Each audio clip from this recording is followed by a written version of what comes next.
Kuarcap saya sebagai andalan cabang urusan binawasa, pembinaan anggota pramuka dewasa. Salah satunya kita punya produk atau kita punya program bagaimana pembina yang ada di Kota Bogor ini menguasai, memahami, dan melaksanakan yang dinamakan PDKMK. Ya.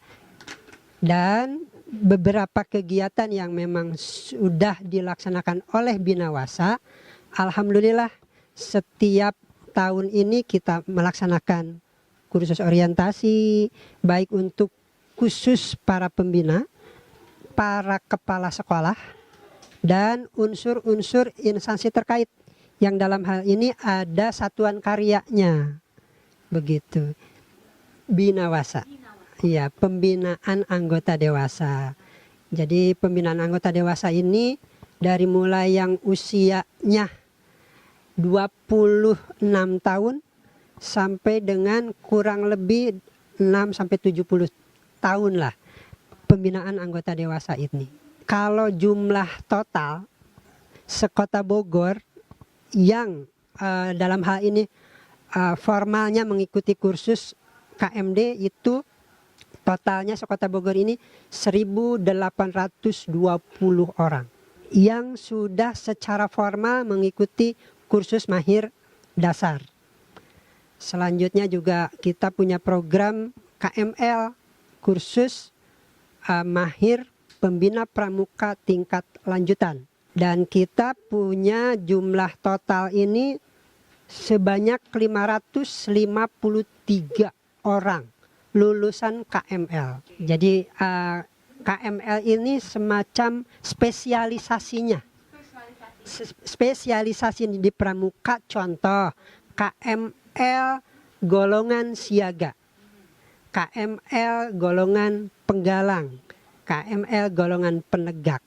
Jadi itu sudah dispesifikasikan kepada golongan yang ada di peserta didik, begitu. Itu KML.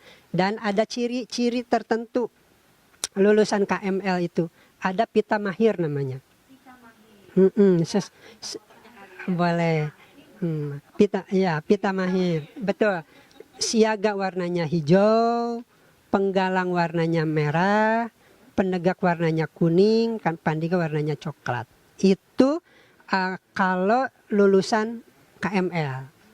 Ada lagi di atasnya setelah para pembina ini mengikuti KMD dan KML, dilanjutkan dengan KPD, kursus pembina pramuka tingkat dasar. Selanjutnya dan terakhir ini kualifikasi KPL, kursus pelatih pembina pramuka tingkat lanjutan. Selain pembina, mereka juga yang aktif di satuan karya itu diberdayakan di satuan karya, Kak.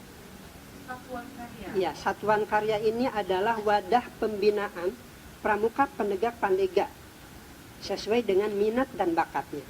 Oh, sesuai. Iya, contoh misalkan saya seorang penegak, saya sukanya kepada kepolisian, maka saya ikut namanya Saka Bayangkara.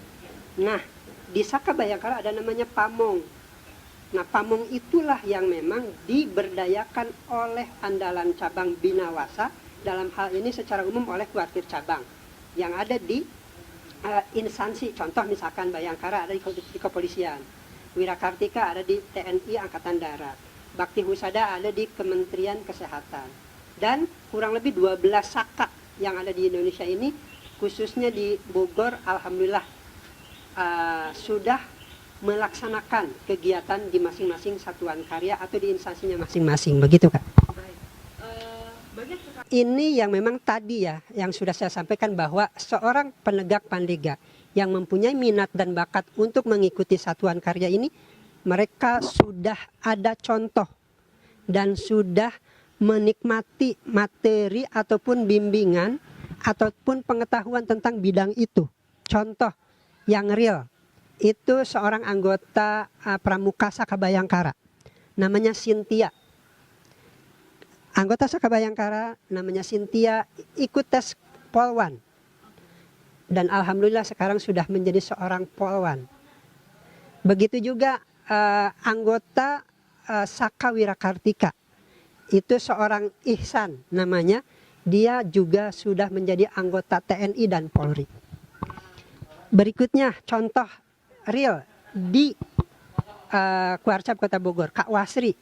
Beliau adalah Purna DKC, sekarang menjabat andalan cabang. Beliau sekarang berdinas di kesehatan atau berdinas di Kementerian Kesehatan. Beliau dari mana bekalnya? Itu dari Saka Bakti Husada. Dan banyak contoh-contoh lain yang real, yang memang sudah bisa dinikmati, bisa dirasakan manfaat dari materi-materi yang ada di satuan karya ini. Begitu. Betul, karena memang di satuan karya ada TKK, tanda kecakapan khusus. Nah, TKK yang dikuasai oleh peserta didik itu yang mengikuti satuan karya juga dia mempunyai semacam tanggung jawab untuk minimal menghidupi dirinya sendiri dari hasil TKK itu. Kalau secara persentase real memang tidak melebihi dari 10% lah ya. Tapi udah alhamdulillah dari ya kalau penegak pandega yang ada di Kota Bogor ini katakanlah ada 500 orang, udah alhamdulillah 10% itu. Orang banyak gitu. Iya. Contoh lagi, kami punya peserta didik. Dia anggota DKC, dia minat tentang kepemerintahan, dia masuk Saka, dan dia tes di dalam STPDN, dan alhamdulillah sekarang sudah berdinas juga di Kementerian Dalam Negeri. Itu salah satu contoh-contoh nyata loh. Bukan semacam PHP. Iya, real ini real, nyata gitu ya. Memang manfaat dari pengetahuan yang didapat oleh yang bersangkutan di Saka maupun di kepramukaan khususnya. Jadi diambil manfaatnya, diminta pengalamannya sampai sejauh mana dia menikmati seorang pramuka dan sekarang sebagai ya katakanlah profesional yang memang di bidangnya masing-masing. Betul. Kalau saya merewind agak ke belakang, memang saya sudah agak lama ya saat kepemimpinan Kak Kuarcap yang saya tahu yaitu Kak Sumaria almarhum. Beliau kalau di biografinya adalah seorang tentara dan beliau diberdayakan sebagai ketua DPRD dan akhirnya beliau menjabat Kak Kuarcap selama dua periode. Nah disitulah kurang lebih di tahun 80-an saya berkecimpung lah ya, ikut berpartisipasi di gerakan pramuka ini khususnya di tingkat kuartir cabang. Saya masih ingat di situ sekitar tahun 89. Nah, insya Allah. Tahun 89-an saya bersama-sama dengan Kak Sumaria. Setelah itu Kak Sumaria dilanjutkan dengan kepemimpinan Kak Edi. Ya, Kak Edi Suryaman. Beliau juga adalah seorang tentara dan melanjutkan sebagai ketua DPRD setelah Kak Sumaria. Berikutnya dilanjutkan dengan Kak Diani Budiarto. Beliau adalah wali kota Bogor juga pada saat itu. Setelah itu saya melanjutkan dengan kepemimpinan Kak Haji Raden Kosasi Saputra. Nah di situ saya sebagai andalan cabang juga. Di masa kepemimpinan Kak Dodi Rosadi, alhamdulillah juga ya sempat nama saya tercantum. Dan terakhir sekarang kepemimpinan Kak Ade Sarip Hidayat MPD, alhamdulillah masih juga diberikan kesempatan untuk bersama-sama lah berlatih, ya berbagi dan lain sebagainya.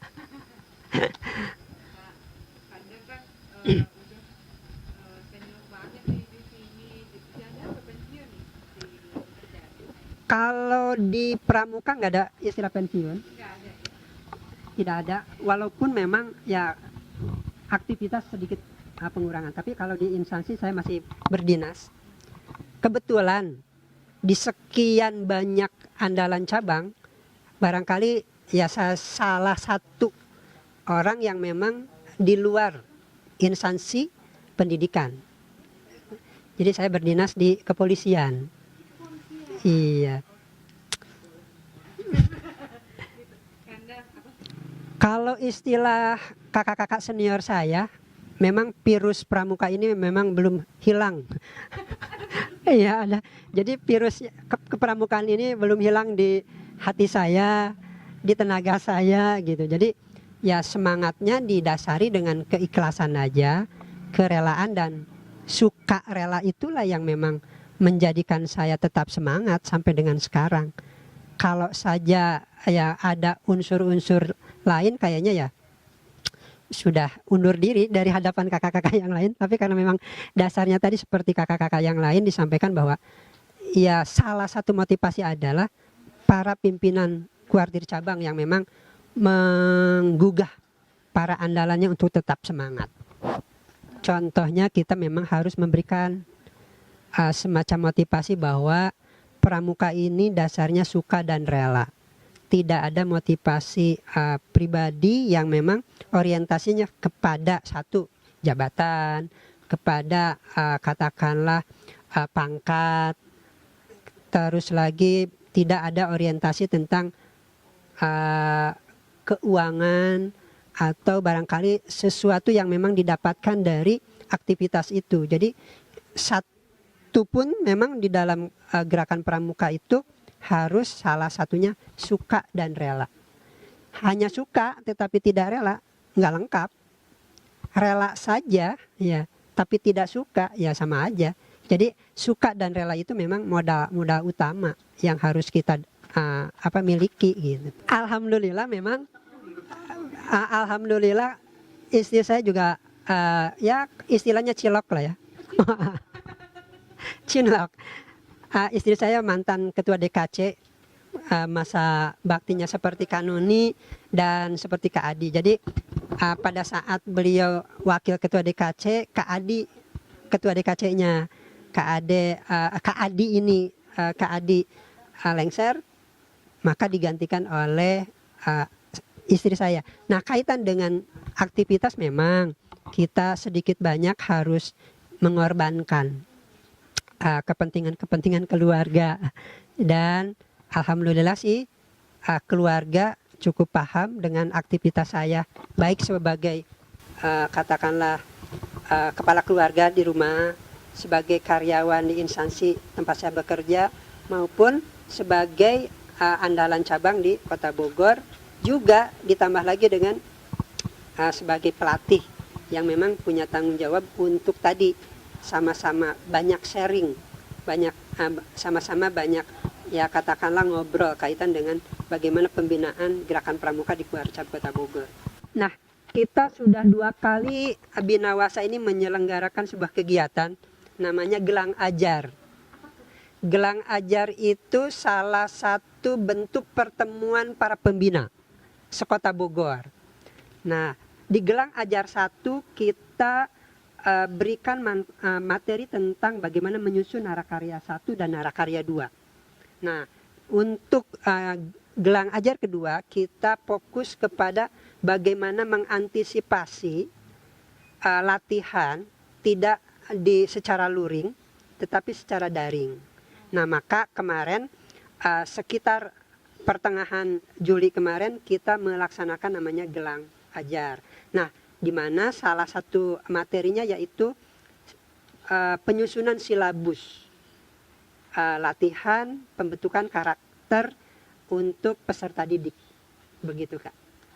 Salah satu misi disusun dibentuk tim ini adalah bagaimana kita memberikan yang terbaik dari gerakan pramuka itu untuk peserta didik yang dalam saat ini sedang menjalani pandemi COVID-19 ini.